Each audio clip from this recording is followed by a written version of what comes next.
Welcome top news today. Sen. Jeff Flake RAriz likened President Trump's posture toward the media to that of Joseph Stalin in remarks on the Senate floor Wednesday, the same day that an op-ed by Sen. John McCain RAriz appeared in the Washington Post under the headline, "Mr. President, Stop Attacking the Press."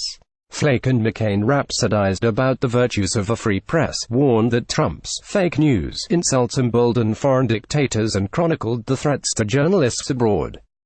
But neither said the U.S. media is doing a good job of covering Trump. The omission is consistent with a disconnect between public opinion of the media as a democratic institution and the media as it actually performs its function. In a poll published Tuesday by Gallup and the Knight Foundation, 84% of Americans said the press is critical or very important to democracy. Yet only 28% said the press supports democracy well or very well, while 43% said it does so poorly or very poorly. An additional 27% offered the lukewarm rating acceptably. In short, Americans overwhelmingly value the role of the press, but many are unimpressed by how the media is fulfilling its role. The survey's most jarring finding might be this: 28% of Americans said accurate stories that portray political leaders or groups in a negative light are always fake news, while 51% said such stories are sometimes fake news. Put the pieces together, and we see that some of the same people who consider accurate negative reporting to be fake news also regard the media as critical or very important to democracy. Trump himself appears to be one of these people.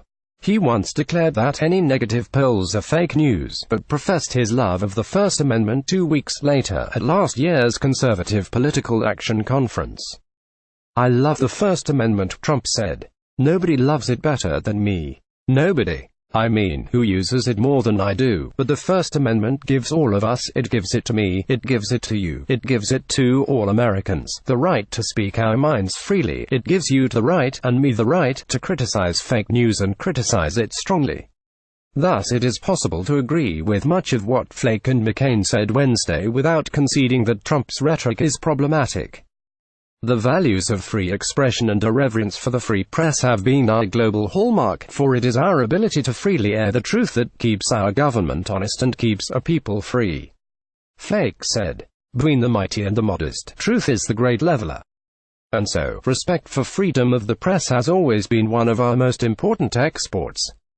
That's all true, a Trump supporter might say, but the president is rightly calling out today's journalists for not living up to this ideal. Journalists play a major role in the promotion and protection of democracy and our unalienable rights, and they must be able to do their jobs freely, McCain wrote. Sure, the same Trump supporter might answer, but they must do the jobs well, too. McCain and Flake made clear that they believe Trump has taken media criticism too far. But they reserved the praise for reporters working in dangerous conditions overseas and for the principle of a free press, not for the journalists who cover the president.